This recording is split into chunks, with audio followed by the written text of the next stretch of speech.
Hey learners, welcome back to the channel. Today we are going to discuss a very important topic from the corporate law, that is prospectus of the company. So let's get started.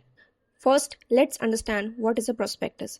A prospectus is a formal document issued by a company inviting the public to subscribe to its securities, like shares, bonds or debentures.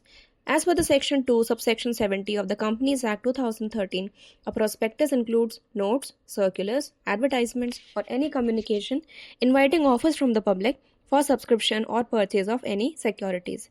It is important because it contains all the crucial information that investors need to make informed decisions. Without a proper prospectus, the public cannot be invited to invest in the company's securities. Now let's understand the companies that require a prospectus. Only public listed companies that want to offer shares or debentures need to issue a prospectus. Private companies are prohibited from issuing a prospectus since they do not invite the public to subscribe to their shares. However, if a private company is converted into a public company, it can issue a prospectus. Now let's understand the types of prospectus under the company law. So there are four main types of prospectus. First is abridged prospectus, is deemed prospectus. Third one is shelf prospectus, and fourth one is red herring prospectus. Let's understand them one by one. Abridged prospectus is the summary of the main prospectus and it contains the important details as specified by the SEBI. It is mandatory to issue an abridged prospectus along with the application form for the purchase of security. Next one is deemed prospectus. If a company allots security with the intention of offering them to the public, the document used is treated as a prospectus. It is governed by Section 25, subsection 1 of the Companies Act.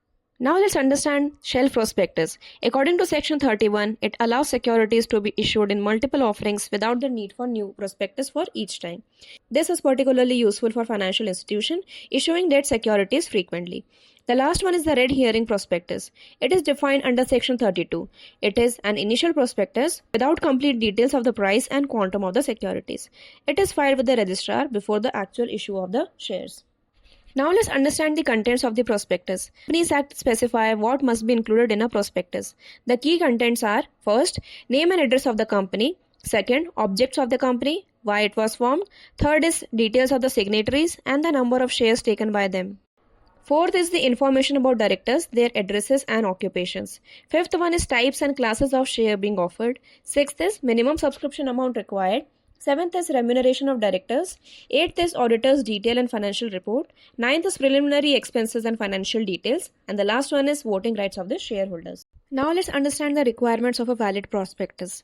To be considered valid, a prospectus must be honest and transparent, where there are no exaggerations or false statements. And it must contain full disclosure of the material facts. Third, it would avoid misleading information to protect investors, and it should follow the SEBI regulations and the company law standards.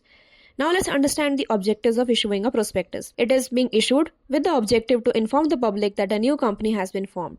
It acts as an authentic record of the terms of the share or debenture issue, and it ensures transparency and accountability of the company's directors. Now let's understand the misstatements in a prospectus. A prospectus must be accurate and truthful. Misrepresentation of the facts can lead to civil liability and criminal liability. Civil liability refers to the company and its directors who are liable to compensate the investor for losses, and criminal liability is under Section 26 of the Companies Act, wherein a false statement can lead to fines and imprisonment. So I hope you all are now aware with the concepts related with the prospectus. If you found this video useful, hit the like button and subscribe to the channel for more updates. Thank you.